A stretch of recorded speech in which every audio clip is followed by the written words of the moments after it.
NCERT के question को कर लिए तो ये आपका होता है इंपॉर्टेंट कि हम लोग कम समय में कितना सारी चीजों को कर रहे हैं। ठीक है, तो अप्रोच तो बस यही है कि एनसीईआरटी को करो, पीवाईक्यू को करो और नोट्स को करो, पर कम समय में होना चाहिए और फुल कंटेंट होना चाहिए। जहां पे हम लोग एनसीईआरटी की एक लाइन को देखें। आज का लेक्चर में बस अमेज़न रेन फॉरेस्ट देखो कितना ज्यादा हमारे पास घना जंगल है, या हमारे पास कुछ फिगर है अमेज़न रेन फॉरेस्ट का। अब भी एक्सेप्ट बायोकेमिकल मतलब उसके केमिकल बेसिस पे अगर मान लेते हैं कि जैसे हमारे पास ये एक बैक्टीरिया है, ये एक बैक्टीरिया है, मान लो इसमें बी केमिकल है, इसमें ए केमिकल है, तो कितना केमिकल हम लेंगे, कितना केमिकल के बेसिस पे लेंगे, बहुत सारे केमिकल की वैरायटीज है, तो बहुत सारे हमारे पॉपुलेशन आ जाएंगे। फिर इस लेक्चर में क्या स्पेशलिटी है जो आपको और लेक्चर से अलग बनाएगा। तो सबसे पहला पॉइंट हम लोग इस लेक्चर में एनसीईआरटी के इंपॉर्टेंट पॉइंट का एक डिटेल एक तरह से बोल सकते हैं एक्सप्लेनेशन देखेंगे। सेकंड पॉइंट हम लोग यहाँ पे क्या कर रहे होंगे कि एनसीईआरटी के साथ साथ उसके क्वेश्चंस को कर रहे होंगे और साथ साथ अगर हमको इसे याद करना है तो कुछ तो अलग करना पड़ेगा। वो अलग क्या है कि हम लोग इसे 3 से 4 पेज में एक समरी टाइप से एक पेज में याद जाएगा अगर आप देखोगे तो दोनों साइड में। तो मैंने कुछ हेलो एवरीवन, तो आज का जो टॉपिक हमारे पास होने वाला है that is from ecology, biodiversity and conservation. इस टॉपिक का अगर हम वेटेज का बात करते हैं तो काफ़ी ज़्यादा वेटेज होता है आपके सीयूईटी एग्जाम में, सीबीएसई एग्जाम में और नीट एग्जाम में। अगर हम बात करते हैं कि एक कॉमन टॉपिक जो सबसे ज़्यादा पूछे जाने वाले इसमें है वो इन सिटू और एक्स सिटू कंजर्वेशन से काफ़ी ज़्यादा क्वेश्चन बनते हैं। सैक्रेड ग्रुप से ज़्यादा अच्छा क्वेश्चन बनने को मिलता है। उसके बाद ग्लोबल स्पीसीज डाइवर्सिटी से मिलता है, अमेजोन फॉरेस्ट से कुछ क्वेश्चन बन जाते हैं ग्राफिकल। तो हमको यहाँ पे स्पीसीज रिचनेस से क्वेश्चन बनते हैं। तो ये सारे इंपॉर्टेंट टॉपिक है जिसको हम लोग इस लेक्चर में देख रहे होंगे।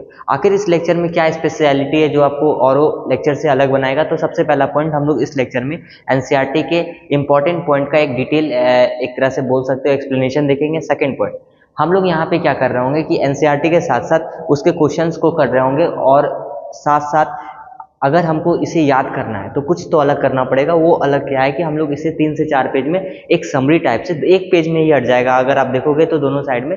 तो मैंने कुछ लास्ट में कुछ बनाया है जो एक्सप्लेन करते करते मैं समरी दे दूंगा जिसको आपको बार बार उसी को पढ़ना है और ट्राई करना है कि उसको बार बार पढ़ोगे तो आपका ओवरऑल सारा कंप्लीट हो जाएगा। तो ये कुछ स्पेशल होने वाला है इस लेक्चर में। और बेसिकली बहुत सारे अच्छे कमेंट आए थे, बहुत सारे मोटिवेटिंग कमेंट आए थे, उसके लिए थैंक यू। तो हम लोग आज का लेक्चर स्टार्ट करते हैं। देखते हैं कि आज हम लोग क्या स्पेशल करेंगे। तो सबसे पहले हमारा जो चैप्टर है that is biodiversity and conservation. तो अगर हम इस चैप्टर का बात करते हैं कि ये जो बायोडाइवर्सिटी का मतलब क्या होता है। बायो मीन्स लिविंग, डाइवर्सिटी मतलब कि बहुत सारे ऑर्गेनिम्स का ग्रुप में डाइवर्स होना। ठीक है, तो सीधा अगर हम एक डेफिनेशन देखते हैं कि अगर हमारे पास बायोडाइवर्सिटी आता है तो हम क्या लिखेंगे। चैप्टर का नाम है कि कैसे हम बायोडाइवर्सिटी को कंजर्व कर सकते हैं। बेसिकली बायोडाइवर्सिटी के ऊपर पढ़ो और उसका कंजर्वेशन कैसे करो। लास्ट का जो टॉपिक है उसके साथ ये चैप्टर को का नाम दे दिया गया है। अगर हम बात करते हैं बायोडाइवर्सिटी, तो बायोडाइवर्सिटी जो टर्म है हमारा वो एडवर्ड विल्सन दिए थे बेसिकली। उसके ऊपर हम बात करेंगे, ये एमसीक्यू आपका बन सकता है। ये जो अकरेंस होता है डिफरेंट टाइप्स ऑफ जीन। ठीक है, जीन पूल का मतलब होता है collection of gene. Gene pool का क्या मतलब होता है? Collection of gene, collection of gene. ठीक है, तो occurrence of different types of genes, genes का अलग अलग तरह का होना, जीन पूल्स का होना, स्पीसीज का होना, हैबिटाट अच्छे होना, बहुत तरह का इकोसिस्टम का होना, ये सारा हमारा एक पर्टिकुलर प्लेस में एक various part of the earth में है जिसको ही तो हम बायोडाइवर्सिटी बोलते हैं।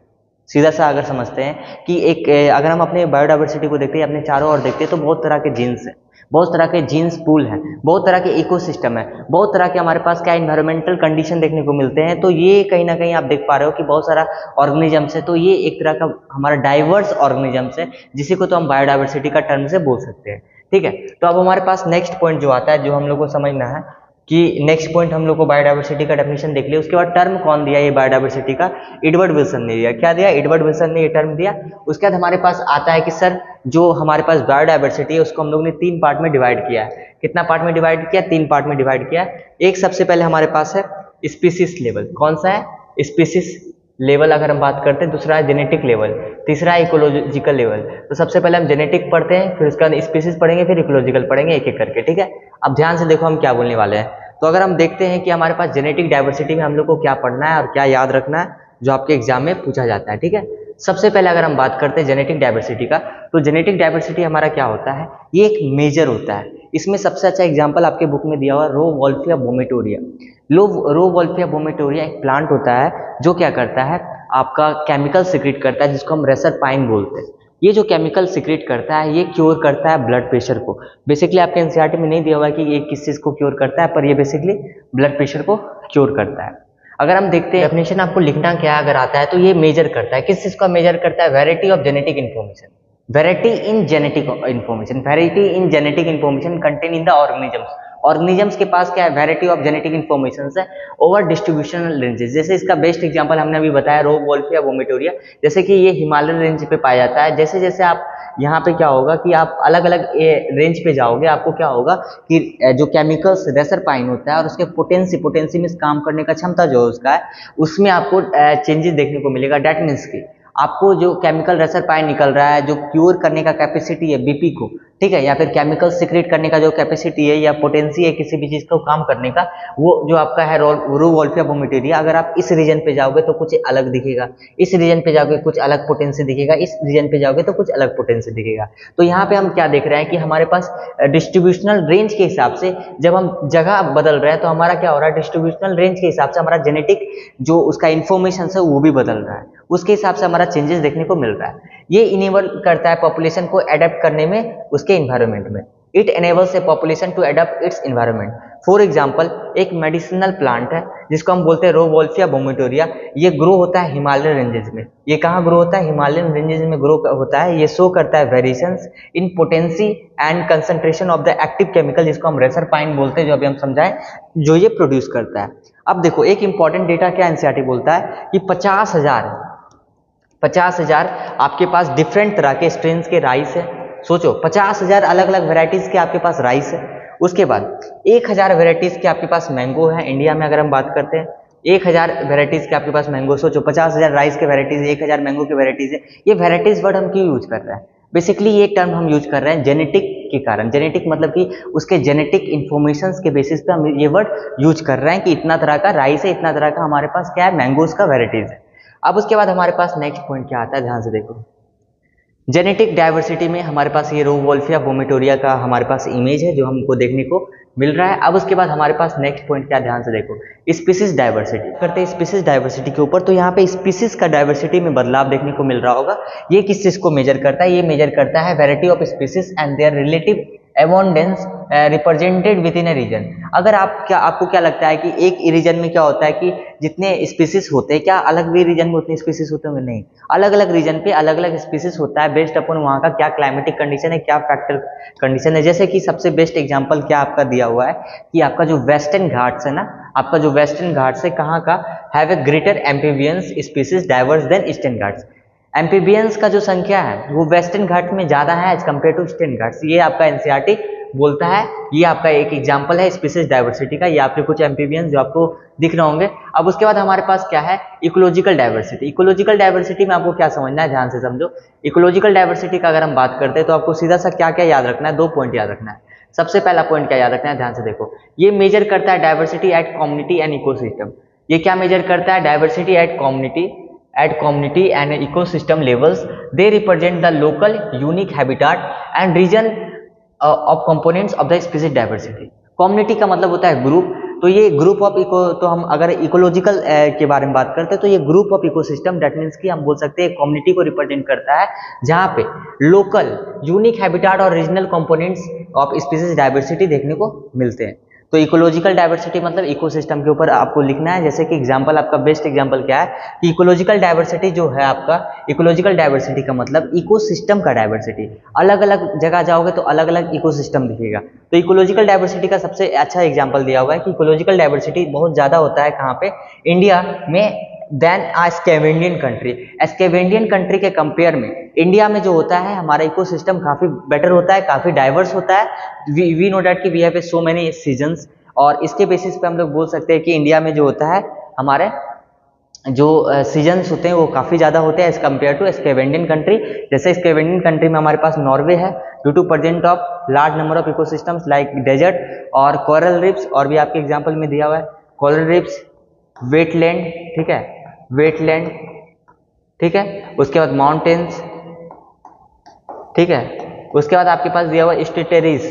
ये आपका एनसीईआरटी में दिया हुआ है जो शायद प्रिंट नहीं हुआ है, जो आपको मैंने बता दिया क्या क्या, कोरल रिफ, एस्टुअरीज, डेजर्ट्स और वेटलैंड, रेन फॉरेस्ट, ये सारा आपका क्या आता है इसके अंदर देखने को मिलता है। अब हमारे पास कुछ समरी पॉइंट है जो मैंने बोला था कि मैं करवाने के बाद आपको समरी भी दूंगा।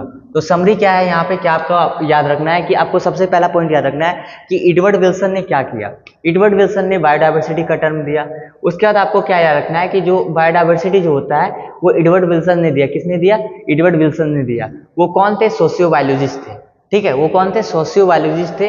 Diversity in all forms of life we can say that कि बायोडाइवर्सिटी का मतलब कि diversity in all forms of life, levels of biodiversity genetic. याद क्या रखना है? Distributional range. With distribution range क्या हो रहा है? ये जेनेटिक डाइवर्सिटी दिखा रहा है। कौन? रोवोल्फिया वोमेटेरिया। क्या रिलीज करता है? केमिकल। कौन सा केमिकल? रसापाइन। क्या क्योर करता है? बीपी। ये था आपका कुछ मैजिक पॉइंट जो हमने समरी करवाया। स्पीसीज का बात करते हैं तो western Ghat have more amphibia. Ecological का बात करते हैं तो स्कैवेंडियन कंट्री हैज लेस इकोसिस्टम। ठीक है, तो आपको क्या 3 पॉइंट याद रखना है? सबसे पहला जेनेटिक में रेसरपाइन, रोवोल्फिया वोमेटेरिया। स्पीसीज में वेस्टर्न घाट के पास ज्यादा एम्फीबिया है as compare to eastern Ghat. Sir आपने ईस्टर्न घाट क्यों नहीं लिखा? क्योंकि ऐसा अगर हम लिखते तो ज्यादा कंफ्यूजन होता है। याद रखो वेस्टर्न घाट के पास ज्यादा एम्फीबियंस है। फिर इकोलॉजिकल में स्कैवेंडियन कंट्री हैज लेस इकोसिस्टम। ठीक है, अब आगे देखते हैं हाउ मच बायोडाइवर्सिटी। तो अगर हम 2-3 पॉइंट देखते हैं यहाँ पे कि कितना बायोडाइवर्सिटी है, तो पहले समरी का 2-3 पॉइंट देख लेते हैं। देखो डिस्कवरी में बताया गया कि 1.5 मिलियन लगभग हमारे पास क्या है, ये डिस्कवरी में बताया गया कि स्पीसीज है। पर अगर रॉबर्ट में जो एक साइंटिस्ट थे, मतलब साइंटिस्ट बोल सकते हो या फिर आप बोल सकते हो कि जियोग्राफिकल या इकोलॉजिस्ट बोल सकते हो, वो क्या थे, हमारे को बताया कि जो रॉबर्ट मैंने क्या बताया कि 7 मिलियन स्पीसीज है। ये इसमें नीट से क्वेश्चन ही बना हुआ है कि अकॉर्डिंग टू रॉबर्ट में कितना मिलियन स्पीसीज है। ये आपका एमसीक्यू भी फॉर्म हो सकता है। और उसने ये भी बताया कि आपका लगभग 10 एनिमल में 7 इंसेक्ट है। 10 एनिमल्स में क्या? 7 इंसेक्ट है। बाय मेकिंग ग्राफ, बहुत लोग ने क्या किया, ट्रॉपिकल और टेम्परेट डाइवर्सिटी को भी बताया एक ग्राफिकल रिप्रेजेंटेशन देकर। आपको याद क्या रखना है? ये वाला पॉइंट याद रखना है। दूसरा पॉइंट क्या रखना है कि प्रोकैरियोटिक क्या होता है? जैसे कि बैक्टीरिया, छोटे छोटे माइक्रो ऑर्गेनिज्म जो प्रिमिटिव है। बेसिकली प्रोकैरियोटिक में हम मोनेरा को ले रहे हैं। Monera is sole member of bacteria. अगर हम बैक्टीरिया का बात करते हैं तो प्रोकैरियोटिक को हम क्यों नहीं कंसीडर करते हैं? अगर हम प्रोकैरियोटिक को काउंट करेंगे तो मिलियंस में हमारा स्पीसीज चला जाएगा, है ना। तो इसलिए हम प्रोकैरियोटिक को इसमें हम काउंट नहीं करते। ये बात आपको याद रखना चाहिए कि हम स्पीसीज का जब काउंट करते हैं तो हम प्रोकैरियोटिक को नहीं लेते हैं। प्रोकैरियोटिक को हम क्यों नहीं लेते हैं? क्योंकि प्रोकैरियोटिक का जो करंट टैक्सोनॉमिक मेथड है वो अच्छा नहीं है। हम टैक्सोनॉमिक मेथड जो हम उसको काउंट करने का जो संख्या है, जिस तरीका से हम उसको टैक्सोनॉमिक करते हैं वो भी हमारा बेटर नहीं है। उसके बाद बहुत सारे बैक्टीरिया को हम कल्चर नहीं कर सकते लैब में बना भी नहीं सकते, और बनाएंगे भी तो मिलियंस में बन सकता है। और बहुत सारे बैक्टीरिया के लिए हम वो कंडीशन क्रिएट नहीं कर सकते जिस कंडीशन पे वो फॉर्म कर सकता है। तीसरा पॉइंट, इसको हम डिटेल में भी और हम आगे कराएंगे पढ़ के एनसीईआरटी। जो एनसीईआरटी का इंपॉर्टेंट पॉइंट है वो ये हम समरी करा रहे हैं। Little bit chemicals very in prokaryotic lead two million of species count. छोटा सा भी केमिकल्स का वेरी होगा तो तुम सोचो कि अलग अलग बैक्टीरिया में हल्का हल्का भी केमिकल का वेरी होता है, जिसके कारण से अगर हम काउंट करना स्टार्ट करेंगे तो वो मिलियंस में हो जाएगा। डोंट वरी, आपको ये सारा पॉइंट समझ में आ रहा होगा। अभी आप वेट थोड़ा सा करो, ठीक है। ये आई थिंक कि अभी थोड़ा नहीं बताना चाहिए। उसके बाद हम समरी जब कराएंगे तो ये हम पॉइंट बता देंगे आपको, ठीक है। अब देखो यहाँ पे हमारे पास पॉइंट है ग्लोबल स्पीसीज डाइवर्सिटी। जो तो कुछ और इंपॉर्टेंट पॉइंट है जैसे कि आईयूसीएन से रिलेटेड। तो आईयूसीएन का फुल फॉर्म होता है international union for conservation of natural resources, ठीक है। तो नेचर या नेचुरल रिसोर्सेज, ठीक है। ये जो हमारा होता है ये बताया कि टोटल नंबर ऑफ प्लांट और एनिमल कितना है, स्पीसीज 1.5 मिलियन, ठीक है। 1.5 मिलियन किसके हिसाब से बताया गया? हमारा आईयूसीएन के हिसाब से, ठीक है। तो ये क्या एक तरह से बोल सकते हो कि वर्ल्ड लेवल पे आपका इंटरनेशनल लेवल पे कंजर्वेशन के ऊपर काम करता है, रिसोर्सेज के ऊपर। A more conservative and scientifically sound estimate by Robert में जो थे हमारे इकोलॉजिस्ट जो थे, वो उनका एक साइंटिफिक स्टडी करने के बाद एक साइंटिफिक बात बोले, और एक साइंटिफिक स्टडी करने के बाद उन्होंने स्पीसीज के नंबर के ऊपर बताया 7 मिलियन। कितना बताया? नीट का क्वेश्चन है कि 7 मिलियन, और एमसीक्यू आपका भी बन सकता है कि 7 मिलियन अकॉर्डिंग टू रॉबर्ट में डाइवर्सिटी कितना है? 7 मिलियन। अब उसके बाद नेक्स्ट पॉइंट क्या है कि 70% जो है आपके पास स्पीसीज वो क्या है? एनिमल्स है। क्या है? वो एनिमल्स है। 70% हमारे पास एनिमल्स है। Wild plants account for about 22%। Plant कितना है? 22% है। कितना है? 22% है। 70% आपका स्पीसीज क्या है? एनिमल्स है, और प्लांट आपका क्या है? 22% है टोटल का अगर हम देखते हैं। अब उसके बाद हमारे पास ये रॉबर्ट में है, ठीक है। अब उसके बाद हमारे पास ये IUCN का कुछ फिगर है, जो कुछ रेड लिस्ट इकोसिस्टम उन्होंने कुछ काम किया था, तो IUCN का एक फिगर टाइप का दे दिया ताकि आपका दिमाग में एक मेमोरी बन जाए। अब उसका तो ये रोबोट में है जिनका आपके पास फोटो है। अब हमारे पास कुछ और भी पॉइंट है जिसमें क्या लिखता है, among animals insect comprise more than 70%। That means कि out of every 10 animals we can say that NCERT से दैट कि हर एक 10 एनिमल्स पे 7 इंसेक्ट है। ओ भाई, इतना बड़ा डेटा। तो यहां से हमको क्या समझना है कि हमारे पास 70% तो एनिमल्स है, पर 70 का भी तो 100% होता होगा ना। तो 70 का 100% दैट मीन्स कि 70 का 100% हमारे पास क्या है, उसमें से भी 70% इंसेक्ट है। दैट मीन्स कि 70 का तो 100% होता होगा, पर 70 का अगर हम आपसे पूछते हैं कि 70 का 70% कितना होगा, कितना होगा, 10% 7 तो 70% कितना हो जाएगा, कितना हो जाएगा, 42, 42 लगभग बोल सकते हो। 42% आपके पास क्या इंसेक्ट है ना। सही है, नहीं 49% आपके पास क्या इंसेक्ट है। अकॉर्डिंग टू ये जो एनसीईआरटी लिखता है कि 70% एनिमल्स है, पर 70 का भी 70% इंसेक्ट है। एनिमल्स में भी 70% क्या है, इंसेक्ट के वेराइटीज है। तो ये इतना डेटा है, डेट मीन्स कि, और ये भी बोलता है कि हर एक 10 एनिमल्स पे 7 तो इंसेक्ट ही है। ठीक है, तो हमारे अर्थ पे इतने सारे इंसेक्ट है। 2.4% जो वर्ल्ड का लैंड एरिया कौन लेता है, इंडिया लेता है अकेले। इंडिया का अगर हम बात करते हैं तो इंडिया हमारा जो है वो उसका वर्ल्ड में अगर हम एरिया देखते हैं तो कितना है, 2.4%। कितना है, 2.4%। सर इतना स्पीड क्यों, स्पीड इसलिए थोड़ा सा क्योंकि इकोलॉजी है, इसमें आपको क्या है, सिर्फ चीजों को समझना, पढ़ना और एनसीईआरटी की इंपॉर्टेंट लाइन को याद रखना है। सीधा सा बात है, कोई इसमें लॉजिक कम, याद ज्यादा रखना है, जिसको हम समरी आपको लास्ट में देंगे। 8.1% क्या है, ग्लोबल स्पीसीज डाइवर्सिटी है, जहां पे देखा जाए कि हमारे पास 4500 प्लांट है, 4500 क्या है, प्लांट्स है। ठीक है, and twice as many of animals, इसका दुगना क्या है, एनिमल्स है। इंडिया इज ओनली, हाँ ये देखो आपका अच्छा पॉइंट है जो आपको याद रखना है कि 12वां मेगा डाइवर्सिटीज कंट्रीज के अंदर आता है। इंडिया का अगर हम लेवलिंग देखें तो 12वां मेगा डाइवर्सिटी कंट्रीज, पूरे वर्ल्ड में लेवलिंग देखा जाए तो मेगा डाइवर्सिटीज कंट्रीज में 12वां नंबर पे स्टे करता है इंडिया।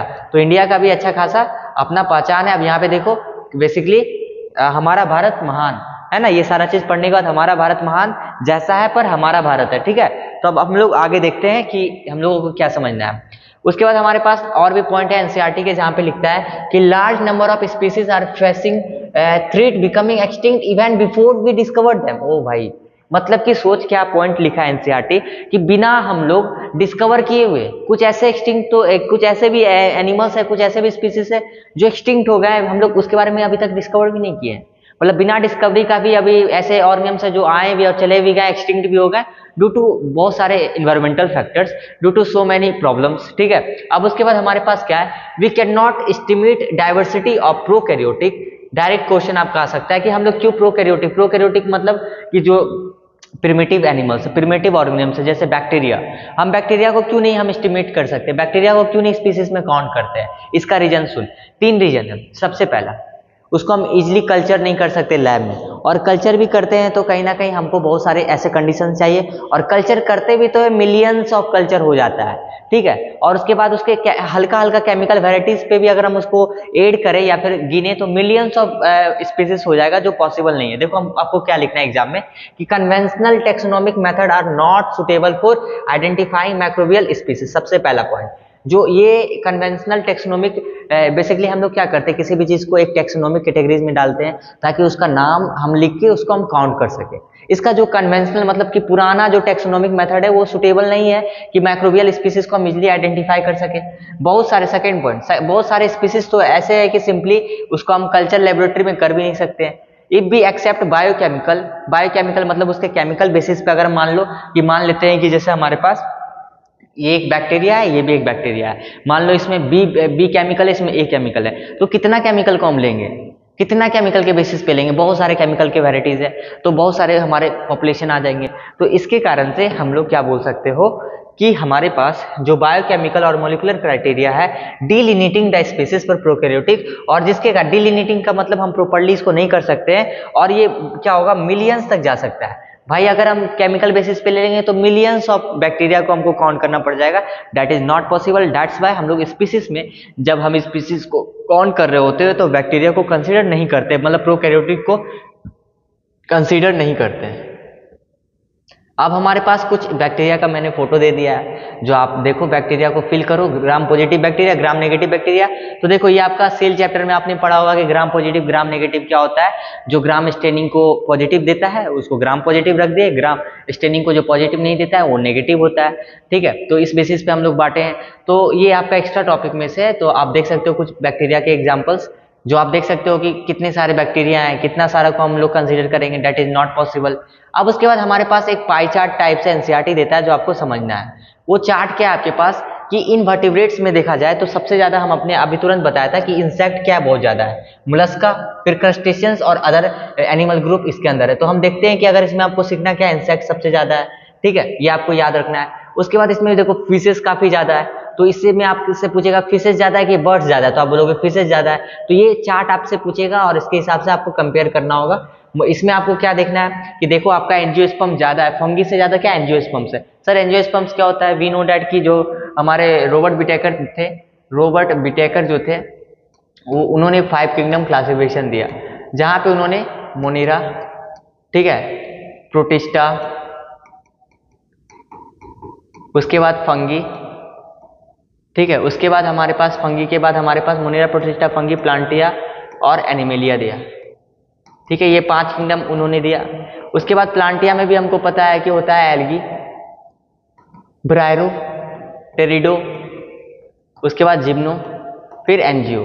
तो एनजीओ हमारा क्या है, लास्ट है, मतलब कि जो भी प्लांट आप अपने अगल बगल आसपास देखते हो वो सारा आपका जिम्नो और एनजीओ के अंदर ही तो आता है। तो आपको यहाँ देखना है कि एनजीओ क्या है, किससे ज्यादा है, फंगी से। फंगी से ज्यादा क्या, एनजीओ। ये आपको क्या करना है, याद रखना है कि एंजियोस्पर्म्स क्या होता है, फंगी से ज्यादा होता है। जो आपको एग्जाम में अगर कंपैरिजन चार्ट आए तो ये आपको याद रखना है, और आपको मैं समरी दे दूंगा। ठीक है, तो अगर हम इसका एक समरी ले लेते हैं तो समरी में आपको क्या क्या याद रखना है, ध्यान से सुनना। अभी तक मैंने जो भी पढ़ा है उसका एक समरी हम दे देते हैं आपको, तो ध्यान से सुनो हम क्या बताना चाह रहे हैं। तो अगर हम इसका समरी देखते हैं तो आपको क्या क्या याद रखना है। सबसे पहला पॉइंट कि आपको याद रखना है कि जो आपका बायोडाइवर्सिटी टर्म कौन दिया, एडवर्ड विल्सन दिया। कौन दिया, एडवर्ड विल्सन दिया, एक सोशो बायोलॉजिस्ट है। लेवल ऑफ बायोडाइवर्सिटी का बात करते तो जेनेटिक, स्पीसीज और उसके बाद इकोलॉजिस्ट। जेनेटिक में क्या, डिस्ट्रीब्यूशनल रेंज के बेसिस पे हम लोग ने बांटे हैं, जैसे कि आपका रोवोल्फिया वोमिटोरिया के बारे में मैंने अभी बताया था कि वो रेस्पिरिन केमिकल सिक्रेट करता है जो बीपी को क्योर करता है। और अलग अलग हिमालय रेंज पे जाओगे तो अलग अलग आपका जो है रोवोल्फिया वोमिटोरिया का स्पीसीज प्रेजेंट है, वो अलग अलग तरह से आपका वर्क करता है। ये वर्क मतलब कि काम उसका वही होगा, पर क्या होगा, उसका जो पोटेंसी होगा, मतलब काम करने का क्षमता जो होगा कम और ज्यादा होगा। स्पीसीज जो होता है वेस्टर्न घाट पे ज्यादा होता है देन ईस्टर्न घाट, एम्फीबियंस का। इकोलॉजिकल में देखा जाए तो इकोलॉजिकल में आपको एग्जांपल ये रखना है, स्केवेंडियन कंट्री क्या होता है, उसके पास लेस इकोसिस्टम होता है। स्केवेंडियन कंट्री के पास क्या होता है, लेस इकोसिस्टम होता है। नेक्स्ट पॉइंट आपको याद रखना है कि IUCN के हिसाब से मैंने बोला था 1.5 मिलियन आपका स्पीसीज है, रॉबर्ट में के हिसाब से 7 मिलियन स्पीसीज है, और जिसमें से बताया कि 10 एनिमल है, 7 इंसेक्ट है। ग्राफ्स के हिसाब से ट्रॉपिकल और टेम्परेट को कंपेयर भी किया था। प्रोकैरियोटिक को क्यों नहीं कंसिडर करते, क्योंकि टेक्सोनोमिक मेथड अच्छा नहीं है, बैक्टीरिया को इजिली कल्चर नहीं कर सकते। बहुत सारे केमिकल पे प्रोकैरियोटिक मिलियंस ऑफ स्पीसीज कर लेंगे। तो देखो कैसा लगा समरी, ठीक है। अब उसके बाद ध्यान से देखना, टोटल स्पीसीज 70% आपका एनिमल्स है, जिसमें 22% प्लांट है, 8% अदर। ये मैंने अभी तुरंत आपको चार्ट से बताया, जिसमें मैंने यही चार्ट आपको बना के दिखाया, जिसमें से 10 एनिमल, 7 इंसेक्ट। इंडिया 8.1% बायोडाइवर्सिटी है, जिसमें 8.1% बायोडाइवर्सिटी पूरे वर्ल्ड में कंट्रीब्यूट करता है। ये बात समझ में आ गया, जिसमें से 12 मेगा डाइवर्सिटी नंबर पे आता है। 2.4 एरिया को ये हमारा क्या करता है, कवर करता है पूरे वर्ल्ड में। 2.4% एरिया को पूरा कवर करता है वर्ल्ड में। रोबोट में प्रेडिकेट किया कि 7 मिलियन है, और वो ये भी बताया कि 1 लाख प्लांट है, 3 लाख एनिमल है। जिसमें से भी हम देखते हैं कि ये हमारा चार्ट है, जहाँ पे आपको याद क्या रखना है कि इनवर्टिब्रेट्स का मतलब जो जिसमें वर्टिब्रेटा नहीं प्रेजेंट होता है, तो इनवर्टिब्रेट इंसेक्ट देखो कितना ज्यादा है। फिर आपको याद क्या रखना है कि एंजियोस्पर्म्स फंगी से ज्यादा है, तो यहाँ पे क्या रखना है, फिश ज्यादा है, फिर बर्ड्स है, फिर रेपेटेलिया है ना। तो ये पॉइंट आपको ध्यान रखना है। अब हम लोग बात करते हैं pattern of biodiversity. Pattern of biodiversity है, पहले इसको हम लोग अपनी लैंग्वेज में देखते हैं, फिर एनसीईआरटी की लैंग्वेज में देखेंगे, ठीक है। आपको इसमें याद क्या क्या करना है, देखो इकोलॉजी जो है ना, आपको डेटा को याद रखना है, डेटा को समझना है। जब तक आप समझोगे नहीं आपको याद नहीं होगा। पैटर्न ऑफ बायोडाइवर्सिटी में आपको सबसे पहला पॉइंट क्या याद रखना है, ध्यान से समझो हम क्या बोलना चाह रहे हैं कि आपके पास लैटिट्यूडनल ग्रेडियंट। लैटिट्यूडनल ग्रेडियंट का मतलब होता है लैटिट्यूड में बदलाव, लेटीट्यूड में बदलाव आने के हिसाब से क्या होता है, चीजों में बदलाव आना। जैसे कि ध्यान से देखो, मैक्सिमम 23.5 नॉर्थ और 23, इसको कैसे पढ़ते ध्यान से समझना, 23 डिग्री 5 मिनट, क्या पढ़ेंगे, 23 degree 5 minute north, 23 degree 5 minute south, यहाँ पे मैक्सिमम बायोडाइवर्सिटी देखने को मिलता है। कैसे सर, ध्यान से समझना। इक्वाडर, ये नियर इक्वेटर, इक्वाडर का है, नियर इक्वेटर है, दैट मीन्स कि इक्वेटर सर यहाँ पे, दैट मीन्स कि सर कि अगर यहाँ से हमारा कोई भी स्पीसीज, यहाँ पे हम आगे बढ़ेंगे तो स्पीसीज हमारा बढ़ेगा, पर सर अगर हम ऊपर जाते हैं तो स्पीसीज हमारा घटता है। दैट मीन्स कि क्यों हो रहा है ऐसा, अभी आगे देखते हैं, सबसे पहले समझते हैं। 1400 स्पीसीज इक्वाडर, जो हमारा बोल सकते हैं इक्वेटर रीजन पे है। न्यूयॉर्क थोड़ा सा नीचे 105 स्पीसीज। ग्रीनलैंड थोड़ा सा दूर है 56 स्पीसीज।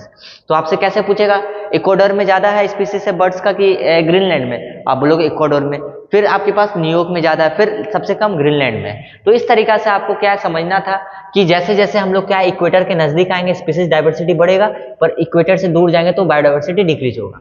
अमेजन फॉरेस्ट को हम लोग बोलते हैं लंग्स ऑफ अर्थ, जो लार्जेस्ट बायोडाइवर्सिटी है। यहाँ पे 40,000 प्लांट के स्पीसीज है, 3,000 फिश है, 1.25 लाख इनवर्टिब्रेट्स है। 1.25 लाख क्या है, इनवर्टिब्रेट्स है। अगर हम बात करते हैं कि 1300 बर्ड्स के स्पीसीज है, ठीक है। उसके बाद why so much biodiversity, 4 line को हम आराम से समझते हैं, क्यों इतना बायोडाइवर्सिटी है भाई, इतना इक्वेटर के पास क्यों बायोडाइवर्सिटी है।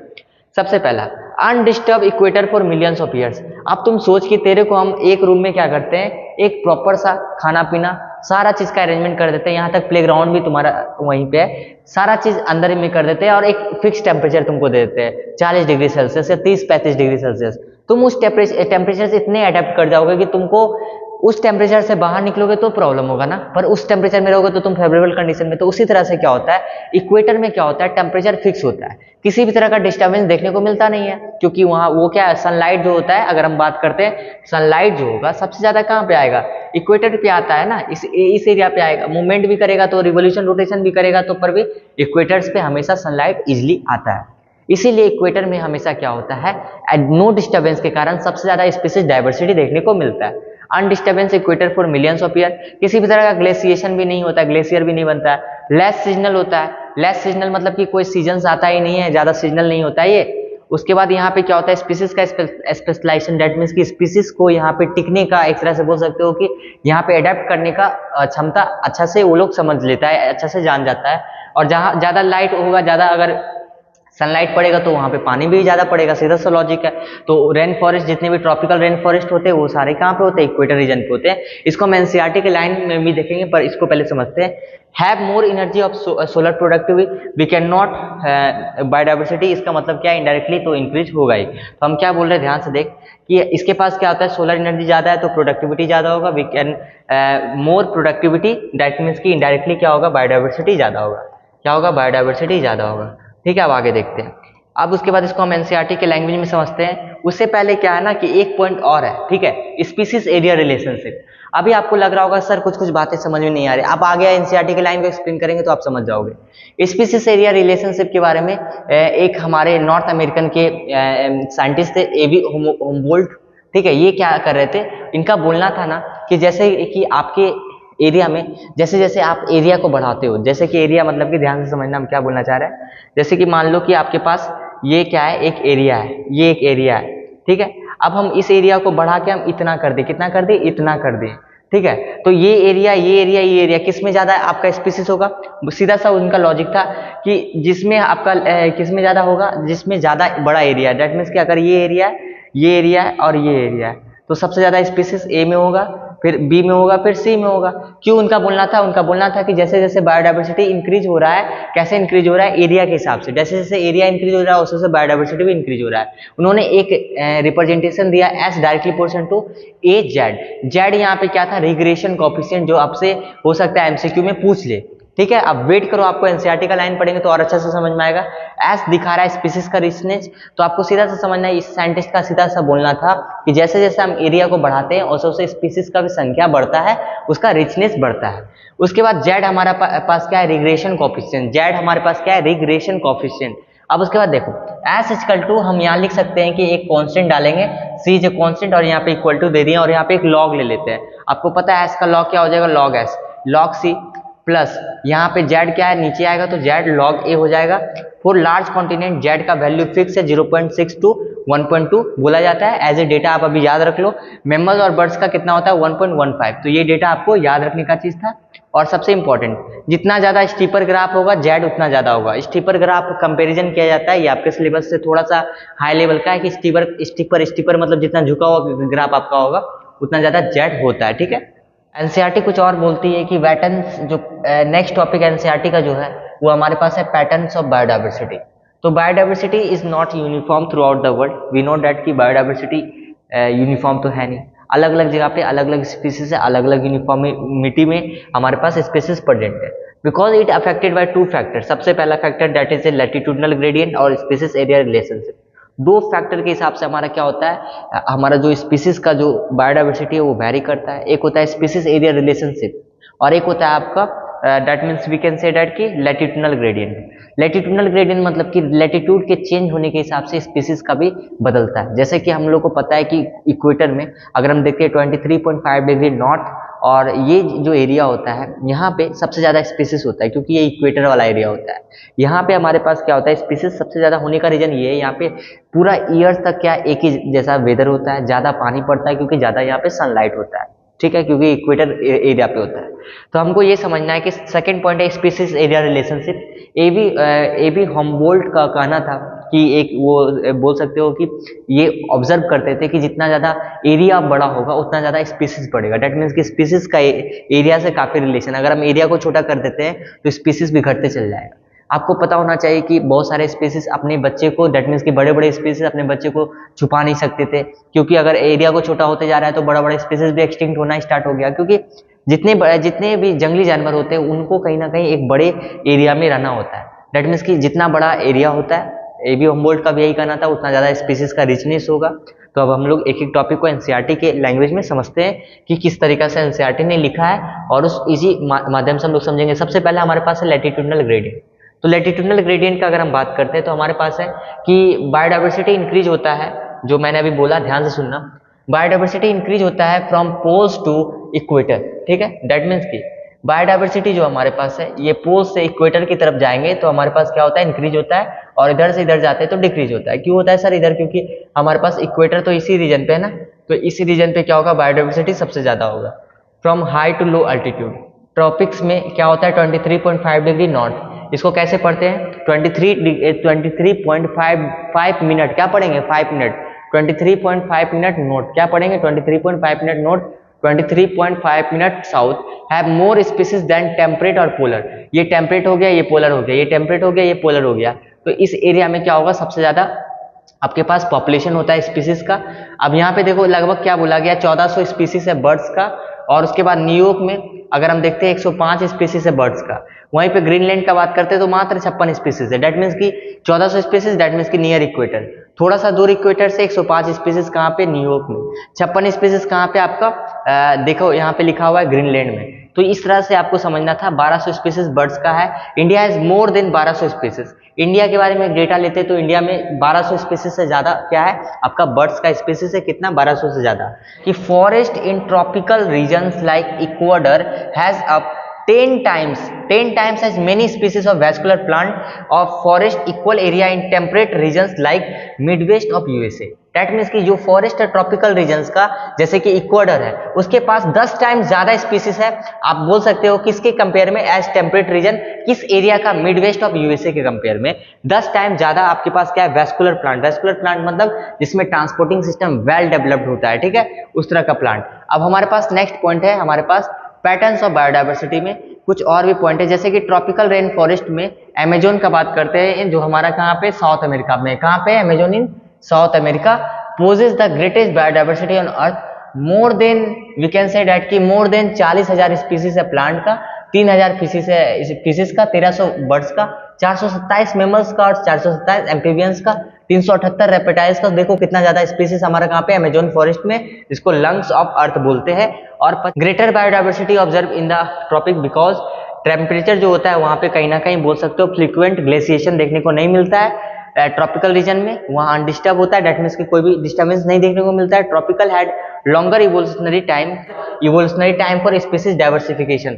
उसके पास स्पीसीज को एडेप्ट करने का, डाइवर्सिफाई करने का एक प्रॉपर टाइम होता है। अगर हम बात करते हैं ट्रॉपिकल रीजन पे कोई भी तरह का क्या होता है, हमारा अफेक्शन नहीं होता है, किसी भी तरह अफेक्शन मतलब किसी भी तरह का यहाँ पे प्रॉब्लमेटिक, डेट मीन्स की किसी भी तरह का प्रॉब्लम यहाँ पे नहीं होता है। प्रॉब्लम डेट मीन्स की एक कांस्टेंट टेम्परेचर होता है, कांस्टेंट वेदर होता है, कांस्टेंट सीजन होता है। अब यहाँ पे देखो, temperature environment unlike the tropics more seasonal, less constant and unpredictable, resulting in the less niche specialization and lesser species diversity। तो टेम्परेट का अगर हम बात करते हैं तो वहाँ पे क्या होता है, वहाँ अगर हम टेम्परेट का बात करते हैं तो वहाँ अनप्रिडिक्टेबल क्लाइमेट होता है। दैट मीन्स कि वहाँ पे स्पीसीज का जो स्पेशलाइजेशन होता है वो नहीं हो सकता है, डाइवर्सिफिकेशन नहीं हो सकता है, क्योंकि बहुत सारे स्पीसीज माइग्रेट करते हैं, क्योंकि वहाँ पे बहुत सारा सीजन का बदलाव आता है, सीधा सा यहाँ समझना है। तो वहाँ पे लेस निश स्पेशलाइजेशन होता है, लेस स्पीसीज का डाइवर्सिटी है। Tropics have greater solar energy exposure which contribute higher productivity and greater diversity. ज़्यादा सनलाइट, ज़्यादा productivity ultimately.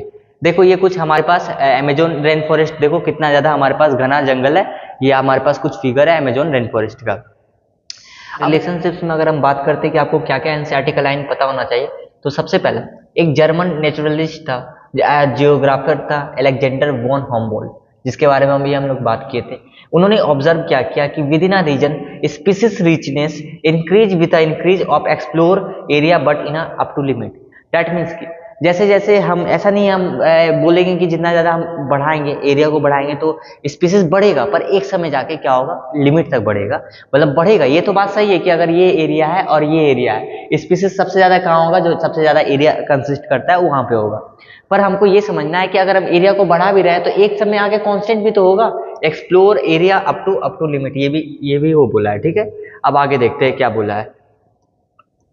The relationship between the species richness and area for a wide variety of taxa like vascular plants, birds, has freshwater fishes appear as a rectangular hyperbola।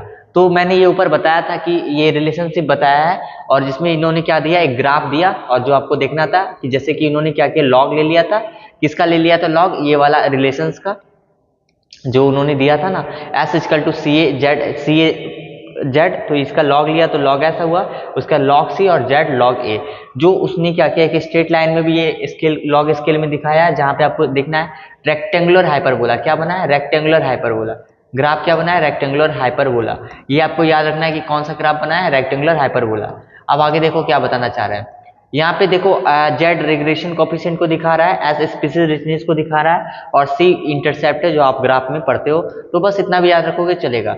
अब उसके बाद कुछ important line NCERT का यहाँ पे, कि जो value जो होता है जेड का lies in the range of 0.1 to 0.2 regardless of the taxonomic group और the regions, whether it is basically कितना होता है, 0.1 से 0.2 तक ही होता है। अगर हम देखते हैं तो अगर हम देखते हैं whether it plant of Britain, कहूँ का भी हो, प्लांट ब्रिटेन का हो, या फिर बर्ड्स कैलिफोर्निया का हो, या मुलस्का यहाँ पे होगा, नियो का हो, या फिर आपका किसी भी तरह का हो, उसका रिग्रेशन कोफिशिएंट 0.1 से 0.2 तक ही लाई करता है।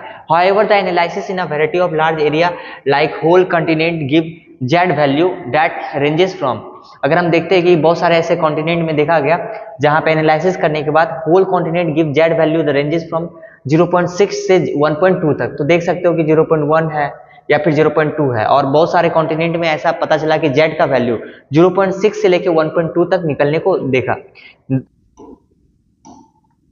तो अब हम लोग यहाँ से जितने भी पढ़े हैं कुछ एनसीईआरटी क्वेश्चन को देखते हैं कि अब हम लोग इतना पढ़ने के बाद कौन सा क्वेश्चन को कर सकते हैं। ध्यान से देखो, तो हमारे पास जो टॉपिक है 3 इंपॉर्टेंट, अगर हम कंपोनेंट ऑफ बायोडाइवर्सिटी का बात करते हैं तो हमको पता है कि एक हो गया जेनेटिक, स्पीसीज और इकोलॉजिकल। देखो एनसीईआरटी का क्वेश्चन है, how ecologist estimate the total number of species of the world.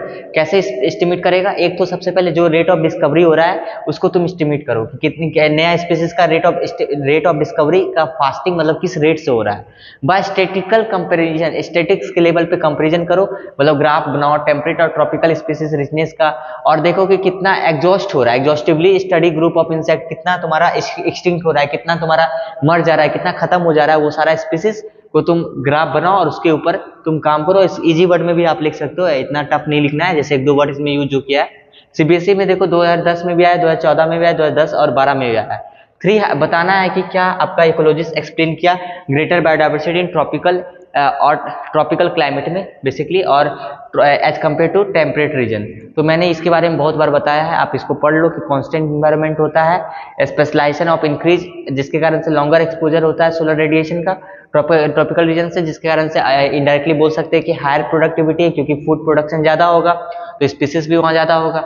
Occur no glaciation, यहाँ पे किसी भी तरह का ग्लेशिएशन तो होता नहीं, किसी भी तरह का डिस्टर्बेंस होता नहीं है। remain undisturbed for millions of years, we can say that कि tropic continue floods evolved many species diversity। अब उसको मे भी अगर आपको दिख रहा होगा तो ठीक है। तो क्वेश्चन इज सेइंग दैट कि what is the significance of slope regression of a species area. तो सिग्निफिकेंस में अगर हम बात करते हैं कि स्लोप ऑफ रिग्रेशन का क्या यहाँ सिग्निफिकेंस है स्पीसीज एरिया रिलेशनशिप में, तो slope of regression species area relationship indicate करता है स्पीसीज का richness decreases with decrease in area. That means कि जितना ज्यादा एरिया को हम घटाएंगे स्पीसीज का रिचनेस क्या होगा, डिक्रीज होगा। रिग्रेशन कोएफिशिएंट जेड जो होता है 0.1 से 0.2 लगभग सबका, रिगार्डलेस द टेक्सोनोमिक ग्रुप और the region. However when there is area large like entire continent, तो उस केस में कितना होता है 0.6 से लेके 1.2, जब आपका क्या होगा कंटिनेंट एरिया जब बड़ा होगा, ठीक है। तो यहाँ पे हम लोग इस लेक्चर को एंड कर रहे हैं और हम लोग इसका पार्ट 2 में इस चैप्टर को ही खत्म करेंगे। तो आप देख सकते हो कि किस तरीका से हम लोग प्रोडक्टिव तरीका से हम लोग लेक्चर करते करते एनसीईआरटी के क्वेश्चन को कर लिए। तो ये आपका होता है इम्पोर्टेंट कि हम लोग कम समय में कितना सारी चीज़ों को कर रहे हैं, ठीक है। तो अप्रोच तो बस यही है कि एनसीईआरटी को करो, पीवाईक्यू को करो और नोट्स को करो, पर कम समय में होना चाहिए और फुल कंटेंट होना चाहिए, जहाँ पे हम लोग एनसीईआरटी की एक एक लाइन को देखें आज का लेक्चर में, ठीक है। तो हम लोग नेक्स्ट लेक्चर के साथ जल्दी मिलते हैं। लेक्चर डिले होगा पर लेक्चर कंप्लीटली अच्छी तरीका से आएगा, क्योंकि प्रिपेयर करने में समय लगता है और काफ़ी ज़्यादा स्कूल का भी वर्कलोड होता है। तो इसीलिए मेरे को टाइम का थोड़ा लिमिट चल रहा है, इसीलिए हम लोग लेक्चर को देखेंगे तो पर प्रॉपरली लेक्चर आपका समय पे आएगा, ठीक है। तो हम लोग मिलते हैं नेक्स्ट लेक्चर में। Thank you for watching.